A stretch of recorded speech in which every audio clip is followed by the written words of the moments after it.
Yeah. So again, these resources that you see here on the screen, they may also be found at our tnfafsafrenzy.gov website. Again, tnfafsafrenzy.gov. On this website, if you click on the Counselor Resources button, that's where you will find the webinars once they are posted, in addition to all the other materials and resources that we have developed and we're continuously developing based on y'all's feedback and based on questions that I'm posed and our teams are posed here at TIAC and TSAC. Again, not to be maybe revisionist. I mean, I'll use that word, not to be revisionist, but just to be sure. I just want to make sure we're all on the same page, being a Q&A, and some of these might be addressed here with some of these slides right quick. But this slide covers the FAFSA changes related to this 2021 cycle. Most of the changes are related to the 2018 IRS tax law changes. And so for some of us who have been doing this FAFSA for years and years and years, you know, one thing we will notice, FAFSA will no longer ask the exemptions question as it relates to the tax form. The 1040A and the 1040EZ forms are no longer in use. Therefore, when parents or students are asked on the FAFSA what form was completed, you know, the option from a 1040 perspective will just be the basic 1040. There are two other options as well, but the basic 1040 will be the primary selection when asked what tax form. So again, we don't have to worry about the 1040 or 1040EZ at this point in time. IRS DRT has been updated to become more mobile friendly. This is specifically for those parents and students that wish to use the My Student Aid app, which, let me say again, is a viable option. It is a viable option. Last night I was at STEM Prep High School here in Nashville, and we did in several of the families I had actually to use the mobile app. And they had a good experience. And again, the IRS DRT, the data retrieval tool, has been updated to become more mobile friendly for those parents and students that actually use the My Student Aid app.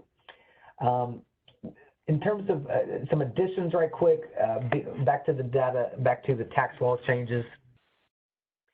There is an addition of the Schedule 1 question, which we'll get to more in depth here in a bit. And then finally, from an asset investment perspective, and I've actually been asked this question a few times from some families that have what's called an ABLE account, ABLE account. This is an account specifically for students with disabilities to help with some of the expense that these individuals incur. Per FAFSA, from an asset perspective, similar to a 401k or an IRA, the ABLE accounts are excluded as an asset or an investment from a FAFSA perspective. So let's talk a little bit more about that Schedule 1. So now students and parents will be posed, did this parent/student file a Schedule 1? It's a yes or no question. Guys, some of you are probably asking, well, Jason, what is Schedule 1? So generally speaking, a Schedule 1 would be filed or will be filed by a parent who has business income or farm income to report. And the business income, that is on line 12 of the Schedule 1. The farm income would be reported or found on line 18 of the Schedule 1 document. So if that's the reason for a Schedule 1 to be filed, then the student will or parent would answer yes, that we filed a Schedule 1. On the other hand, if a Schedule 1 was not filed, then obviously the answer is no. Or per FAFSA, if the Schedule 1 was filed for only one of the following 6 reasons, a parent-student will also answer, no, we did not file a Schedule 1. And those reasons are, if they only filed a Schedule 1 to report a capital gain, or if they only filed a Schedule 1 to report unemployment compensation, or if they only reported to report an Alaskan permanent fund dividend, all right? Number 4, if they only did a Schedule 1 to report an educator expense. Number 5, if they did it to report an IRS deduction. And then 6, and I think that's, forgive me, Kevin, I think that's actually a little typo there. I think that should be an IRA deduction. That's on me, my bad. And then finally, number 6, the student loan interest deduction. If again, and you see the corresponding line items of the Schedule 1 here, again, if the student or parent filed a Schedule 1 for only one of these 6 reasons, they would also indicate no for that Schedule 1 question, okay? And so that's the new question that we're seeing this year on the FAFSA to be asked. Other quick tax law change and how it impacts forms that we all look at, and I alluded to this in that previous one. As you know, for our parents that are married and that file jointly and who are ideally able to use data retrieval tool, 95% of their information is transferred, except FAFSA still will ask parent 1 and parent 2, how much did each of you earn individually? And this is obviously 2 line items that are unable to be transferred using the tool because, you know, all that information will be joint on the 1040. Therefore, as we're working with parents, you know, to ascertain how much did parent 1 make in 2018 versus how much did parent 2 make in 2018, you know, this is where we would encourage these parents to have available any W-2 forms that were issued, the Schedule 1, if that was filed specifically to report business or farm income, and then also Schedule K-1, if they filed that because a parent was in a partnership and had self-employment earnings to report on Box 14. Again, those are the forms that we need. You also see on the screen number 2, the IRS 1040. You know, in those situations where you have, you know, parents who are married, and let's say one is/was unemployed in 2018 or disabled and did not have any income earned from work, yet the other parent did work, you know, in those situations, you could simply look at the 1040 and look at line 1 and then report the income earned for specifically the parent who did work, and then the other parent who was unemployed or disabled, you would simply report $0 earned in that from that perspective. But that's kind of heads up for those of us who are doing FAFSAs right now in terms of what form helping parents to review to correctly answer the how much did parent 1 earn from work in 2018 versus how much did parent 2 earn from work in 2018. All right, a couple more slides and then we'll open up for questions. And Kevin, do we want to say here, if you've got questions, you can begin queuing those up. Yes, you can do that via the Q&A, which I would prefer you do it through the chat because I seem to have some challenges with the Q&A. So if you just chat with us some questions, we'll get to those as soon as we're done. Cool. Yeah, Kevin, sounds good. So a few more slides just to knock out right quick.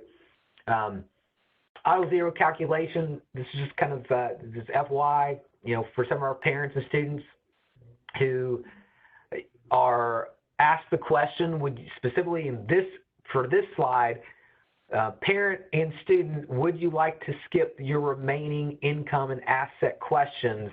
The reason they are being posed this question by FAFSA is because based on the income and answers to other questions, this student qualifies for an auto zero EFC calculation.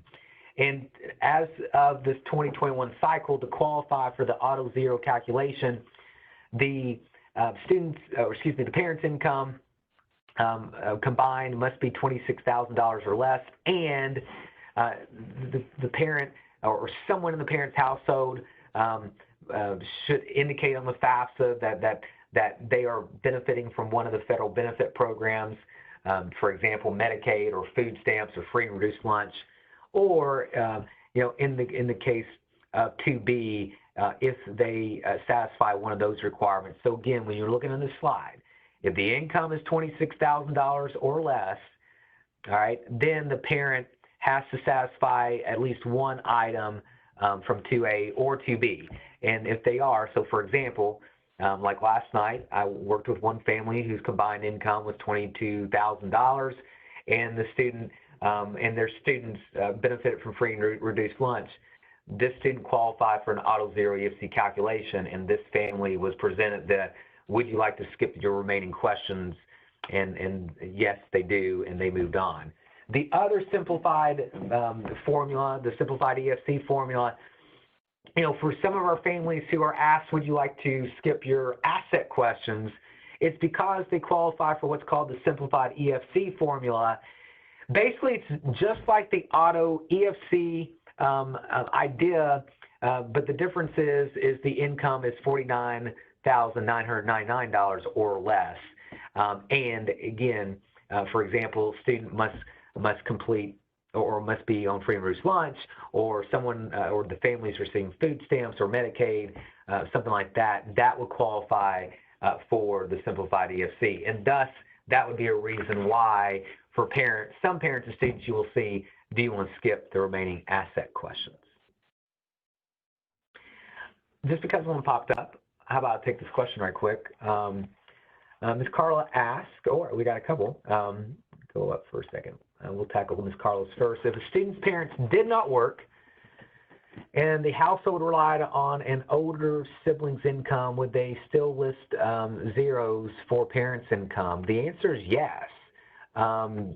Because Carla, in this case, in the scenario where I am the student and I live in my mom and dad's house, and if neither of them work, and again, you're reporting parents' income because I'm assuming the student is dependent.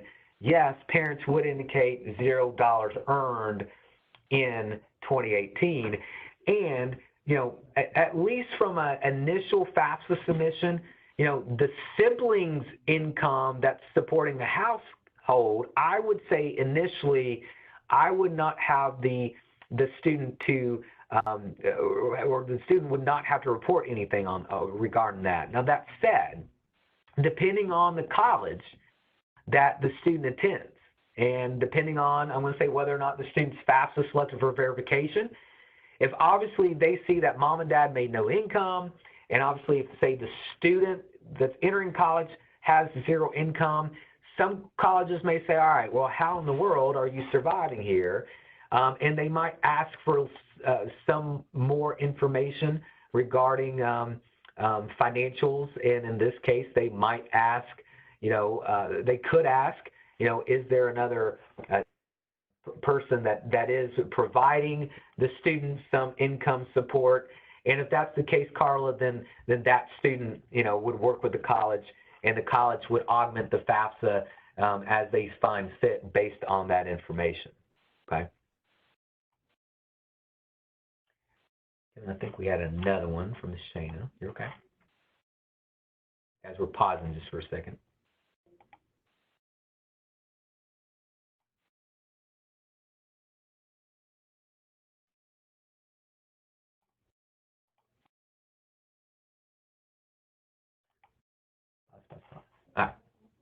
At least we'll read this question as Kevin looks at some stuff. So, Ms. Shana, you asked, does a student who receives survivor benefits from a deceased parent need to report those monthly benefits? Shana, I'm going to assume this might be Social Security, like Social Security, maybe a death benefit is what my assumption might be. So generally speaking, Social Security benefits are excluded from anywhere on the FAFSA.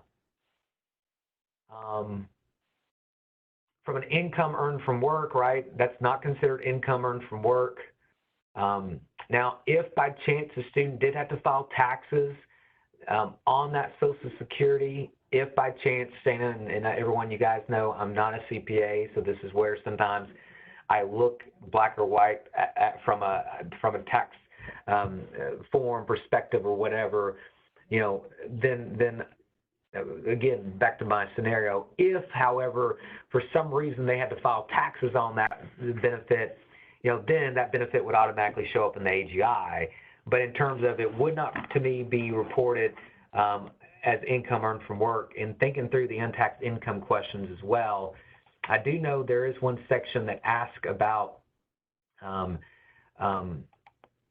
unemployment compensation or even disability income, but that's generally, from my take from FAFSA and what I've learned from obviously several financial aid administrators who's taught me kind of what I know about FAFSA from this take, those are only reported, if it's coming from like an employer, not necessarily from a Social Security perspective. So Shana, if you have more, if we need to delve into this question more, contact me, email me, and we will go from there. All right. We'll go back to the slides just for a second. We'll go over one FAFSA scenario that those of you that joined us 2 weeks ago, I think the biggest question or the most frequently asked question I think I get now is this scenario where the student lives with someone other than mom and dad. And I actually covered this 2 weeks ago because, again, I'd received it, I'd say about 15 times 2 weeks ago leading up to the FAFSA line-by-line one. But in the case, again, student lives with someone other than mom and dad. Guys, here is my flow chart in my head, right? First, does the someone that the child lives with, does that someone have legal guardianship as appointed by a court, in this case in the state of Tennessee? Again, does the student, is the student in a legal guardianship of a grandparent, of an aunt, of an uncle, even of the brother or sister, as appointed by a state court? And again, legal guardianship is legal guardianship. That it is, legal custody is not the same as legal guardianship. Power of attorney is not the same as legal guardianship. And I ran into this the other night at Whites Creek, where a grandparent showed me their legal documents, and in this case, the grandparent had only legal custody of the student. From a FAFSA perspective, the question that's posed is, since the student turned 13, are you or were you in a legal guardianship? So again, if a student or grandparent or aunt, uncle says, yes, I am in a legal guardianship, I could, if asked, provide these court documents to a financial aid office when asked, and it does clearly indicate legal guardianship, then the student can answer that question on the FAFSA, yes. That would make the student independent where only his or her information is needed. Obviously, that's, I'm going to say best case scenario, or the easiest scenario there, or the easiest solution to this scenario is if whomever they live with has legal guardianship, right? Now, if they don't have legal guardianship, and someone just posed the question, Jason, what if the court papers say that is an immediate temporary order of guardianship? So again, the word that to me is throwing that off there is temporary. Again, several folks have asked the question of, well, these court documents says it's only temporary guardianship or temporary custody. A financial aid office during that verification process for a student that indicates, yes, I was /I am in a legal guardianship up until turning 18, they're looking for a court document that where a court has issued that grandparent, that aunt, that uncle, full legal guardianship, okay? So back to my flow chart. If that full legal guardianship is not issued, number two, this is where my mind goes, right? Thinking about the FAFSA dependency questions.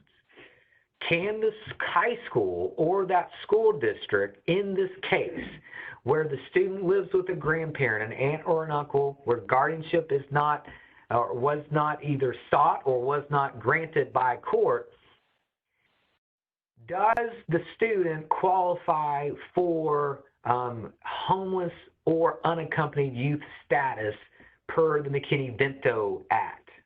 And this is where, when I am at a FAFSA workshop, and for example, in that last question, if someone showed me that it's only temporary custody or temporary guardianship, this is where I would turn to the school counselor and say, all right, here's the situation. Based on this situation, would the school or does the school district consider the student homeless or unaccompanied per McKinney-Vento? If the school or school district can or will grant the student homeless or unaccompanied status per McKinney-Vento, at that point in time, now this student can answer yes to the homeless unaccompanied youth question on the FAFSA and yet again be independent. From a school perspective, if this is granted, all that student to me needs from a verification perspective is a statement issued, a letter issued by the school district or the high school indicating that per our district's homeless school liaison or whatever that person's referred to within your school or school district, that we deem, Jason, homeless or unaccompanied, blah, blah, blah, blah. I mean, that's what the financial aid office would ultimately need in order to verify that indeed the student was deemed homeless or unaccompanied, all right? Now, that said, what if the school or school district says, no, we can't do this for this student? I mean, with this student, we would not deem homeless or unaccompanied. Well, in that case, number 3, then at this point, and this is what I had to do the other night at Whites Creek High School, because 1 and 2 did not apply to the student I was working with, so we went with option 3, where we had the student to submit the FAFSA with a special circumstance. After answering no to all the dependency questions, the student was then asked, are you able to provide parents information? We indicated no. And then the next question, we selected that yes, I have a special circumstance. This is where FAFSA will then let the student know, you've got to talk to your financial aid office at this point in time about your situation and specifically seek what is called a dependency override. Now, as you see on this next screen, the student, I'm going to use the term, the student's at the mercy of the college, right? Because, the student is going to have to complete certain documentation that the college will ask, the financial aid office will ask, and perhaps accompanying that documentation or what is asked for the student to complete, the financial aid office more than likely will ask some supporting letters of backing, for lack of a better term. And then ultimately, it's going to be up to the college to grant what's called a dependency override to make this otherwise dependent student an independent student based on the situation that the student has provided the financial aid office with. Again, the student is at the mercy of that college's decision.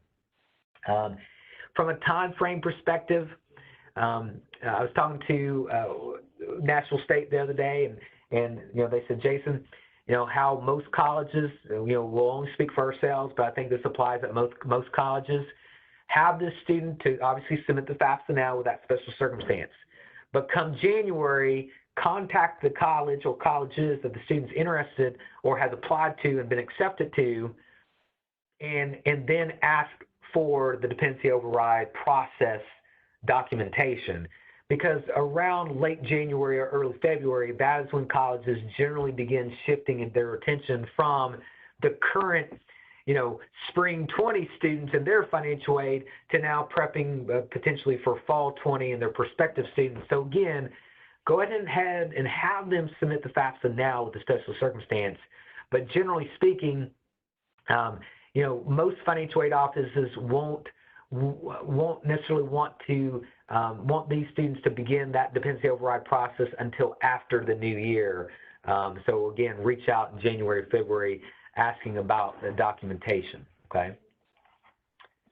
That last bullet on the screen, and something I always like to go over is, listen, folks, a parent's refusal to provide information on the FAFSA is not grounds for a special circumstance. So, guys, please understand, a special circumstance is a special circumstance that obviously a student, can obviously work with the college to see if they can be granted a dependency override. But a parent's refusal to provide information does not warrant a special circumstance. I think we have, we just have 3 more slides, I believe, and these slides just pertain to those of us who are at a high school that are working with parents that do not have Social Security numbers.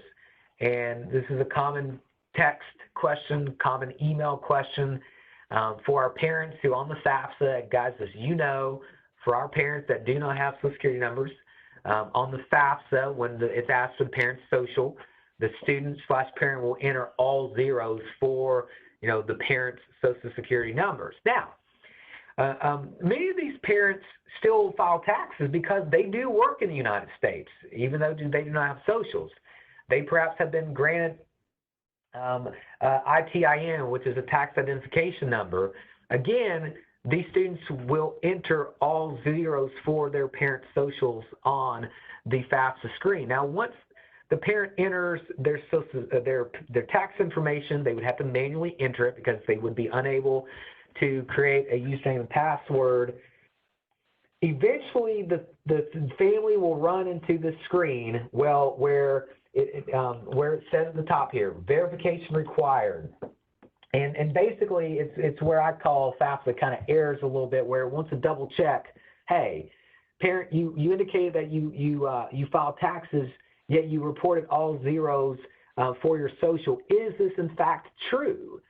And right, it is true. So in this case, what the parent will simply do in this case, this is looking at parent 1, they will simply click the check for errors button once, and then FAFSA will then display a second screen that now, if in this case we also had the parent 2 on the FAFSA with all zeros, it's the same verification. Are you sure that your social is in fact all zeros and you filed taxes? Well, yeah, that's correct. So you click check for errors that second time. That will then get the parent student past this screen onto the next part of the FAFSA.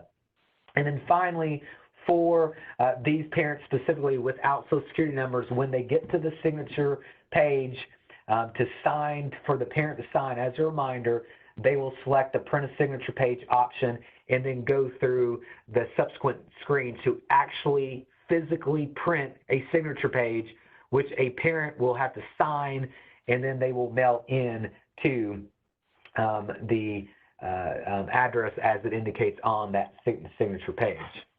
All right, I think we have more questions. Yeah, so Carla, I think Carla here on the screen, is a trick still to click OK 3 times for the message to go away. So Carla, as you just saw me do, in the case where mom and dad has all zeros listed as social, basically you're just going to click that check for errors button once, and then the next page will pop up. You'll check it the second time.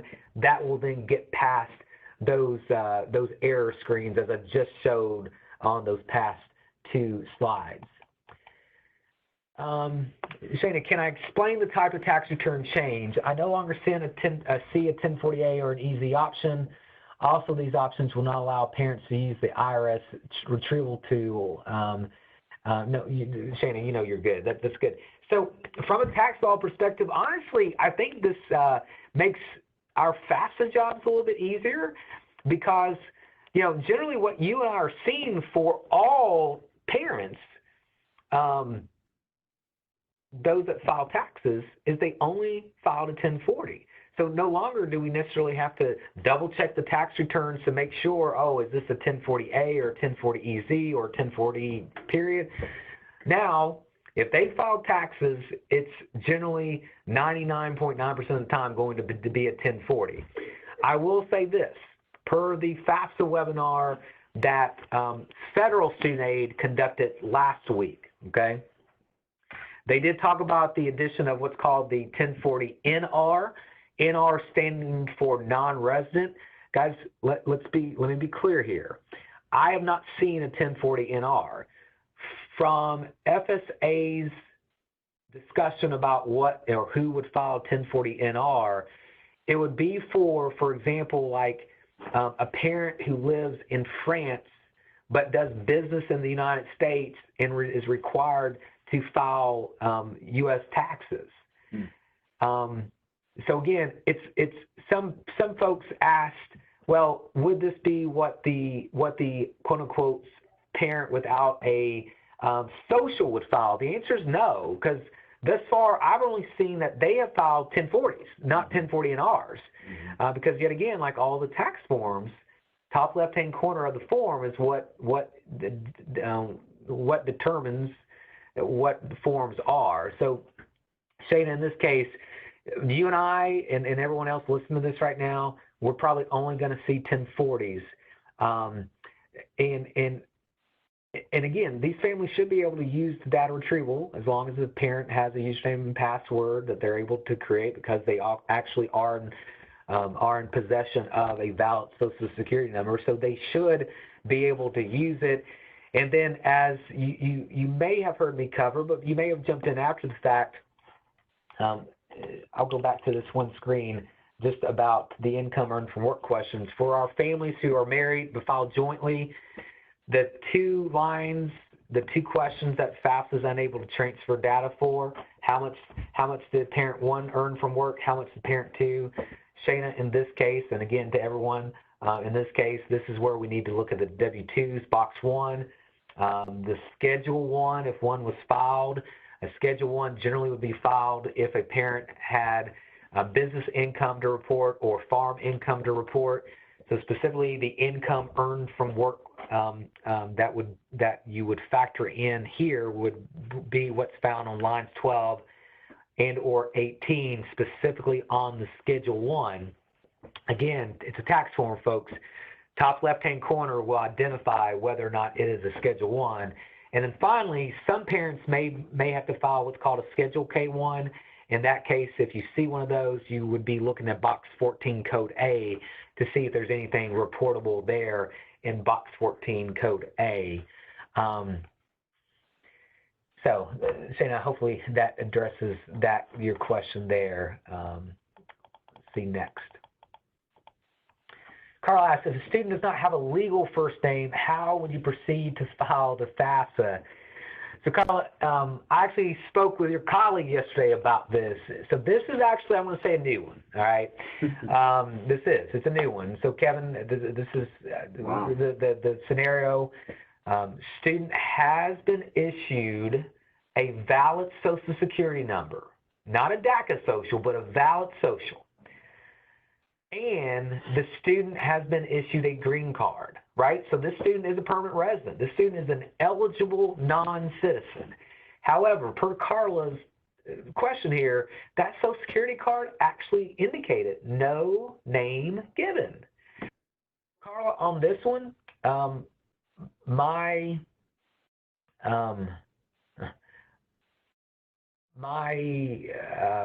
answer was, well, what does the green card say is the name?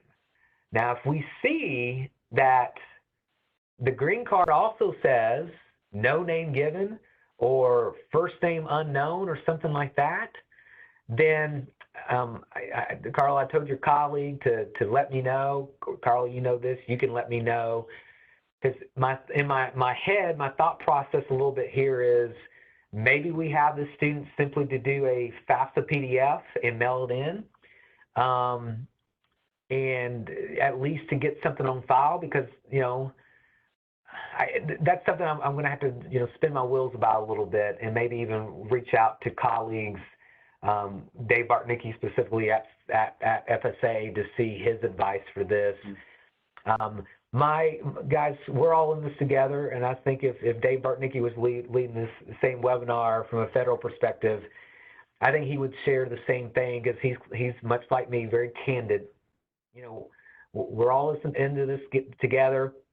And in this case, as it pertains to FAFSA, you've got several federal agencies that kind of work in unison to help verify that Jason Seay is who Jason Seay indicates he was on the FAFSA, or Kevin Edwards, or Carla McIntyre, et cetera, et cetera, et cetera. And in this case, if, for example, the Social Security Administration doesn't have a name, quote unquote, on file, I think that's going to be a little tricky. So that's where, Carla, if you will, I told your colleague yesterday, let's look at the green card. If there's a name on it, I would say let's use that first name, last name on it, along with the Social Security number that was granted. Let's roll with that. But if not, get back with me and we will go from there. So, yeah. All right. Other questions, guys, that you might have in about FAFSA or anything that you have encountered thus far. As Kevin said earlier, if you will, use either the chat function, because it appears that it is working maybe a little bit better, maybe, than the other function, which is okay. And of course, we'll send out the slides, Jason's slides, and also our recording, most likely Monday, but we can send out the PowerPoint slides today as soon as we're finished with our presentation. Yeah, absolutely. One thing, maybe just to address, one thing to address, because we are, as Kevin and as Suzette and Mary Nell and I have been meeting by phone or via email, however we meet nowadays, about the webinars and stuff. One thing that I mentioned, and I think that came up specifically in their weekly meeting this week, from the advice team, from the Gear Up team out in the field, they were still experiencing the error message right as when the student clicks to submit my FAFSA. Thankfully, what the student sees is a confirmation screen in the background. However, there's an error message that pops up in the middle of the screen that at this point in time does not allow the student to do anything as it relates in reviewing that confirmation page. Guys, that is still a common error, an issue that we are seeing. Thankfully, in all instances, I've asked the student, hey, student, right quick, let's open your email up.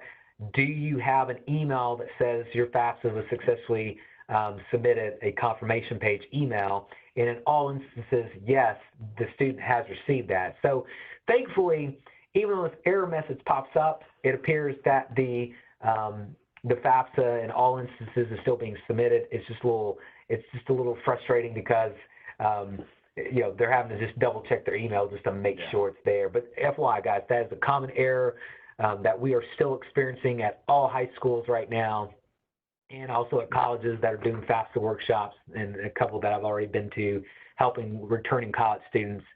Anyways, that's something that obviously Kevin and I can't address why, because that's obviously an internal FAFSA issue, but just heads up about that issue. I think we are going to send out, Kevin, the FAQ from last year just to see if there's anything else. And that's an important FAQ that is on our tnfafsafrenzy.gov site as well. So anyways, yeah, and it's right here. Forgetting Kevin, thank you, man. This is found on our tnfafsafrenzy.gov website. A lot of these same questions and answers is what I have gone over here during this webinar. But again, it's a document that we've compiled over the last couple of years, about some of the frequently asked questions. Yeah, and Shana, this is funny, if you're still with us, that one question that you asked, that is actually one of the questions that I've answered, we've answered on this document. How do you include survival benefits on the FAFSA? And back to my earlier answer, the great rule of thumb is if it's Social Security, it's excluded from the FAFSA unless it has been taxed, and then it would show up in the adjusted gross income. So there it is specifically on that Q&A right there. That, again, is on the tnfafsafrenzy.gov site. Shana, you're welcome. And again, we'll be sending that out along with this recording as well.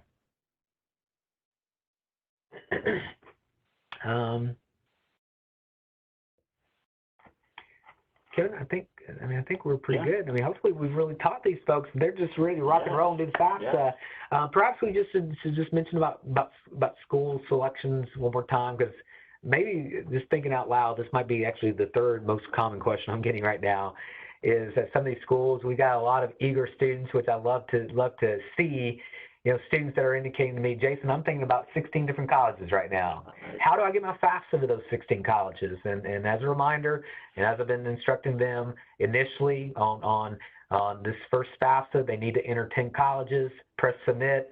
That will then send that FAFSA to those 10 colleges once it is processed. Once the FAFSA is processed, they can now return the FAFSA, make FAFSA corrections, go in. I would instruct them to actually remove the 10 colleges that they initially entered on the FAFSA, and then add the 6 new colleges, and now submit that correction to now send that FAFSA to the other 6 colleges, okay? As always, if 4 months down the road, there's an error that has been detected on the FAFSA in terms of an income reporting error or something like that. In order to get that particular correction to, whatever schools that specifically need it, the student would just need to be cognizant of to make sure that that correction is being sent then to the correct schools. Because again, 4 or 5 months down the road, Kevin, you and I would hope that at that point in time, this student has narrowed down from 16 maybe to 2 or 3 at most.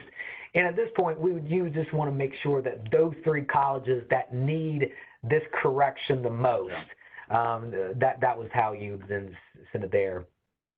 Other reminder, no matter what you hear from certain folks, listen, FAFSA several years ago, when you send your FAFSA to, for example, Union University, UT Martin, Dyersburg State, TCAT Jackson for example, unions only will see that the student sent it to Union. TCAT Jackson will only see that it was sent to TCAT Jackson. That was something that FAFSA did a few years ago in a response to the concern that certain colleges across the country were using the order on the FAFSA perhaps negatively against the student as it related to financial aid award offers.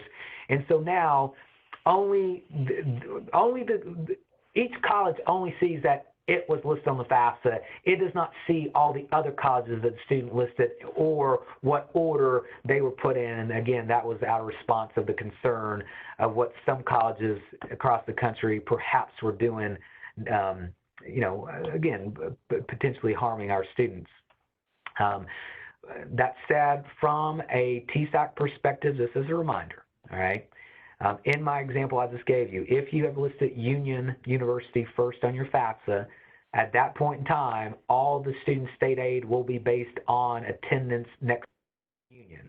Therefore, if the student ends up attending UT Martin, which was the one, I think one of the other colleges I mentioned just a second ago, all the student would have to do in this case, assuming UT Martin was listed on the FAFSA, the only place where the student would then have to update TSAC about where he or she was attending would be through the TSAC student portal, where they would log in and simply move their monies from Union to UT Martin in that example. So that's another common one that I'm getting right now from a scenario perspective. So Kevin? All right. Well, thank you guys so much. Yeah, guys, y'all have a great weekend as always. Y'all know if you need anything, give me a shout. Kevin, if you will, right quick, go back to the slides just right quick. We'll end just showing my contact information. I think most people know how to get a hold of me or my team. Sorry, Kevin. But just in case, guys, y'all know this, my email, that's my cell phone number. So you can text me on that number. You can call me. Again, thank you so much for joining us, and hopefully we'll hear from you back in 2 weeks for the eGrants webinar. Yes. Thank you so much.